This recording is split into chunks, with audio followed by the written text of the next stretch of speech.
చేసుకుంటే మీరు ఆ టైంలో ఇవ్వరు బస్ స్టాండ్ రైల్వే స్టేషన్ చిన్న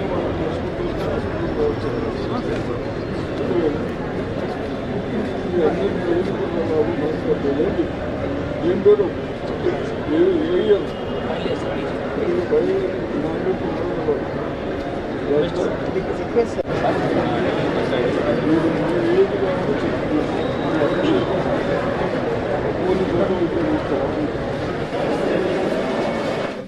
గాల్ బ్లాడర్ సర్జరీ ఇస్తాం, థైరాయిడ్ సర్జరీ ఇస్తాం, పెరోటిడ్ సర్జరీ ఇస్తాం, ఇంటెస్టినల్ పర్ఫోరేషన్, ఇంటెస్టినల్ అబ్స్ట్రక్షన్ ఇవన్నీ కేసెస్ మనం చేస్తాం.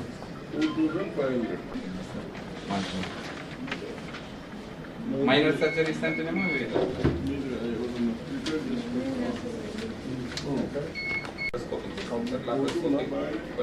అపెండిక్స్ కూడా లాప్రోస్కోప్ కిందనే చేస్తున్నాం.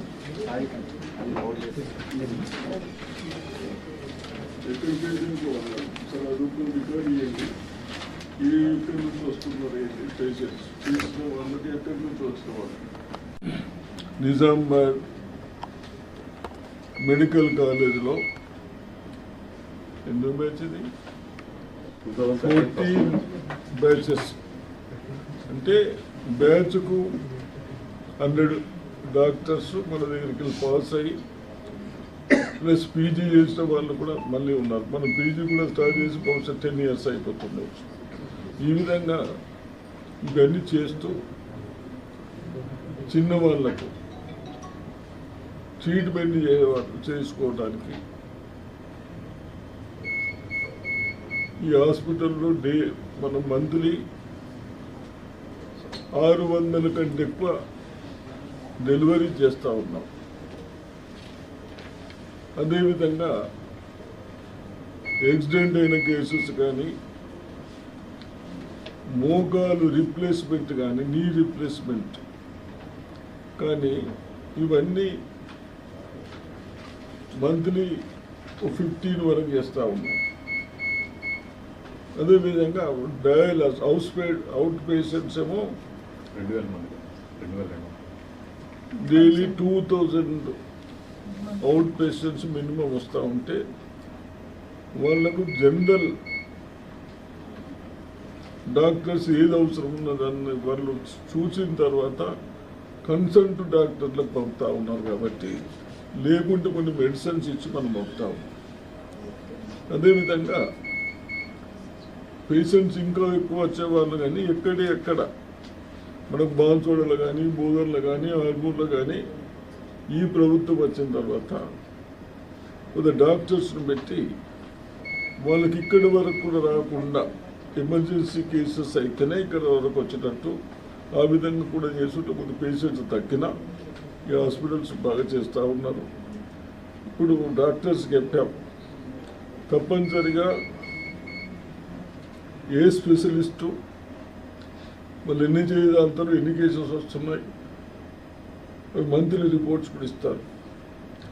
అదేవిధంగా ఎడ్యుకేషన్లో కూడా రేపు మంచి డాక్టర్స్ కావటానికి పీజీ చేసిన తర్వాత ఎక్కడైనా ట్రీట్మెంట్ చేసుకోవడానికి, మన ప్రజలకు ఉపయోగపడటానికి టీచింగ్లో కూడా ఎక్కడ ప్రొఫెసర్స్ కొడతా లేకుండా వస్తూ ఉన్నాం.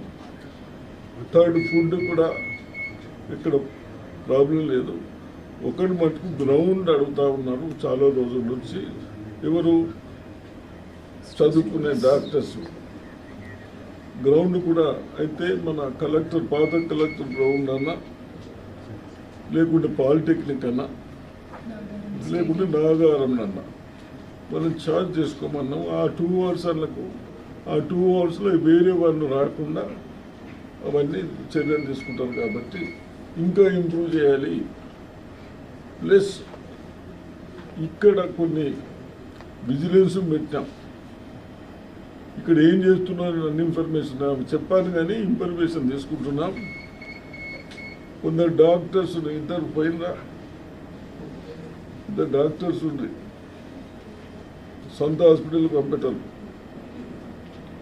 ఇక్కడ పేషెంట్లను చూసి అడిగమంటుండే వాళ్ళని కూడా పంపించినాం. ఇటువంటి కాంప్రమైజ్ కాకుండా చేద్దాం. చిన్న వాళ్ళకు ఉపయోగపడేట్టు చేద్దాం. ఎందుకంటే ప్రైవేట్ హాస్పిటల్కి పోతే వేలకు వేలు లక్షలకు లక్షలు తీసుకుంటా ఉంటాం. నీ రీప్లేస్ చేస్తే కనీసం 3-4 లక్షలు తీసుకుంటాం. మోకాలు తీసేసి మళ్ళీ కొత్త చిప్పు 10 పెడితే. కాబట్టి ఇవన్నీ చూసుకొని అది కూడా రిప్లేస్మెంట్ చేసుకోవటానికి అది కూడా కావాల్సినవన్నీ మనమే కొంటున్నాం. 1,25,000-30,000తో కొంటున్నాం. కాబట్టి తప్పనిసరిగా హాస్పిటల్కి రావాలి, అందరూ యూజ్ చేసుకోవాలి. అదేవిధంగా 4th క్లాస్ ఎంప్లాయీస్ వచ్చి ఏదో అటెండెన్స్ చేసుకొని వెళ్ళిపోతూ ఉన్నారు. ఎవరైనా అంటే సరేలే అనుకుంటా పోతూ ఉన్నారని తెలుస్తూ ఉంది. అటువంటి అయితే ఇమ్మీడియట్ తీసేస్తారు, ప్లస్ కేసులు బుక్ చేస్తారు. 4th క్లాస్ కానీ ఎవరైనా కానీ డ్యూటీ వచ్చిండ్రు, మీరు 8 అవర్స్ డ్యూటీ చేయవలసిందే. లేకుంటే మళ్ళీ డాక్టర్స్ కానీ ఇక్కడ వీళ్ళు యాక్షన్ తీసుకుంటే ఎవరేమి కాపాడేటోళ్ళు ఉంటారు. కాబట్టి తప్పనిసరిగా మీకు ఎంప్లాయ్మెంట్ ఇచ్చుడు ఎక్కువ. ఇచ్చినాక మీ డ్యూటీ అయినప్పుడు మీరు బాధ్యతలు అనుకోవాలని హెచ్చరిస్తూ, అదేవిధంగా కలెక్టర్ గారు, ఎస్పీ గారు కూడా ఇక్కడ ఏముండో అవన్నీ ఇస్తున్నారు.